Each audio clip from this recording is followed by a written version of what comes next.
The Washington Commanders took care of business against the Carolina Panthers today. I mean, it's the Panthers. It is what it is. They're not a good team. Arguably the worst team in the NFL right now. But hey, a win is a win, 40-7 over the Carolina Panthers, and we've got our players that played well for our winners and losers edition. And so for me, I think it really starts, if we want to be honest and talk about the winners in this one, I think you got to start with Marcus Mariota. Now, I know that him coming in is usually never it's never 100% usually what you want to do, but Jaden Daniels exited early with that ribs issue. Does look like he's going to be okay, but I might, if I were the Commanders, might just play Marcus Mariota a little bit more, to keep Daniels healthy, but also because he looked pretty good. 18 of 23 for 205 yards and 2 touchdowns. He was literally playing schoolyard ball. That's how much the Commanders completely dominated this game. They got up early and often, and Marcus Mariota really looked like a very good stopgap quarterback, or a quarterback that at least can come in for Daniels when needed. And he did exactly what he needed to. Also had 11 carries for 34 yards. That's another thing, too. The running game for the Commanders looked really good. Brian Robinson was 12 for 71 and a touchdown before he went out, and Daniels was 3 for 50. You had Jeremy McNichols, who was 7 for 42. Marcus Mariota had 34, and you also had 17 from Austin Eckler. So all in all, you ran for over 200 yards, and you were just getting it done. You're absolutely getting it done, and you got to really hand it to the Commanders for continuing to run the ball well. Scary Terry had 6 for 98. Definitely another winner in my mind.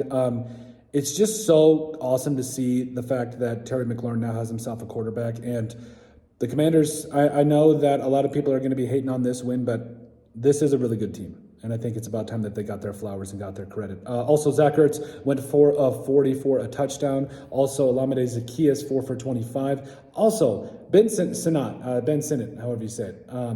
You love to see it. First touchdown catch, also had 2 touches for 6 yards and a touchdown on the day. Just fantastic. The second-round pick coming up out of Kansas State. You love to see him getting his action, and I think he's going to be a really good player for you down the line. Defensively, nobody in the NFL probably had a better game than Dante Fowler Jr. did today. A couple of tackles, had that sack, had that pick 6. Also made a really nice stop in the run game early in the game there on 4th down for the Panthers, against the Panthers, And yeah, overall, this defense right now for the Commanders is looking like the real deal.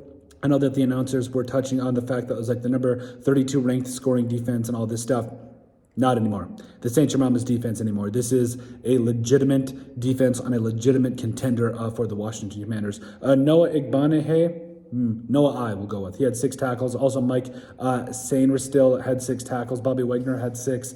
Also, as far as sacks, that was pretty much it. Emmanuel Forbes had himself a pick. Also, the Commanders look really good in coverage.